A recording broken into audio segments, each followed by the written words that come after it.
યાત્રાધામ અંબાજીની આગામી સમયમાં કાયાપલટ થશે। રાજ્ય સરકાર દ્વારા વિકાસ કાર્યો માટે 1200 કરોડની ફાળવણી કરવામાં આવેલ છે, જેને લઈને અંબાજી મંદિર દેવસ્થાન ટ્રસ્ટના વહીવટદાર અને અધિક કલેક્ટર દ્વારા આગામી સમયમાં થનારા કાર્યોની માહિતી પત્રકારોને આપવામાં આવી હતી। અંબાજીમાં આગામી સમયમાં 5 તબક્કામાં વિવિધ વિકાસના કાર્યો કરવામાં આવનારા છે, જેમાં અંબાજી મંદિરના શક્તિ દ્વારથી ગબ્બર સુધીનો શક્તિ કોરિડોર, ચાચર ચોક વિસ્તૃતિકરણ તેમજ 51 શક્તિપીઠ સર્કલથી જૂના નાકા સુધી અંડરપાસ તથા અંબાજી મંદિરના નવીન ભોજનાલય જેવા કાર્યોનો સમાવેશ થશે।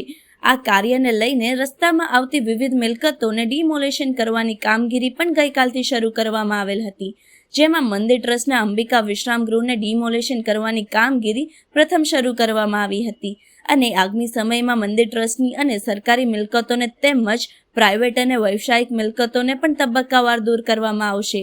હાલમાં સ્થિત હોલિડે હોમની જગ્યાએ મોટું સર્કલ બનાવી અને ત્યાંથી ગબ્બર તળેટી સુધી વોકવે બનાવવાની શક્તિ કોરિડોર તરીકે વિકસાવવામાં આવશે, જ્યાં રસ્તામાં વિવિધ આકર્ષણો પણ ઊભા કરવામાં આવશે, જેમાં સતી સરોવરનો પણ સમાવેશ થાય છે।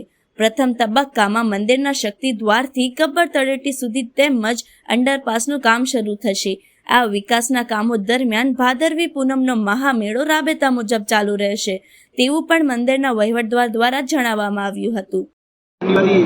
પોષ સુદ પૂનમ આવે છે અને પોષી પૂનમે માં જગદંબાનો પ્રાગટ્ય દિવસ તરીકે આપણે ઉજવીએ છીએ। ચાલુ સાલે પણ 13 જાન્યુઆરીએ એટલે પોષી પૂનમના દિવસે આપણે અંબાજી મંદિર ખાતે મહાયજ્ઞનું આયોજન કરેલું છે। આ સિવાય દર વર્ષની પરંપરા મુજબ ધાર્મિક સેવા સમિતિ અંબાજીના સહયોગથી, મંદિર ટ્રસ્ટના સહયોગથી જ્યોતયાત્રા અંબાજીના પૂરા ગામમાં, પૂરા નગરમાં ભવ્ય શોભાયાત્રા, સાંસ્કૃતિક ઝાંખીઓ સાથે શોભાયાત્રા।